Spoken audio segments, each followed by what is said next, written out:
నా క్యాన్సర్ మళ్ళీ వచ్చిందని నా బెస్ట్ ఫ్రెండ్‌కి చెప్పాను. కానీ ఆమె ఆ వార్తను తట్టుకోలేనంది. ఎందుకంటే ఆమె ఇంటి అద్దె డబ్బునంతా బట్టలు కొనడానికి ఖర్చు చేసిందని చెప్పింది. నాకు 17 ఏళ్ల వయసు నుండి మెలనోమాతో పోరాడుతున్నాను. ఒకసారి కోలుకున్నాను. కానీ అది మళ్ళీ మళ్ళీ తిరిగి వచ్చింది. ఈసారి పరిస్థితి ఇంకా ఘోరంగా ఉంది. నా శరీరంలోని వివిధ భాగాలలో రకరకాల క్యాన్సర్లు వచ్చాయి. ఈ రోజే నాకు ఆ కన్ఫర్మేషన్ కాల్ వచ్చింది. ఆ విషయం చెప్పడానికి నా స్నేహితురాలు కేకి ఫోన్ చేశాను. నేను ఆ మాట చెప్పిన క్షణమే ఆమె ఏడవడం మొదలుపెట్టింది. ఆమె ఈ వార్తను నేను తట్టుకోలేను అని చెప్పింది. నాకు అర్థం కాలేదు. అందుకే ఆమె ఉద్దేశ్యమేంటని అడిగాను. అప్పుడు ఆమె తన బాధలన్నీ చెప్పింది.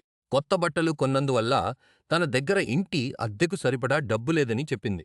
అసలు విషయం ఏమిటంటే ఆమె తన తల్లిదండ్రులతోనే ఉంటుంది.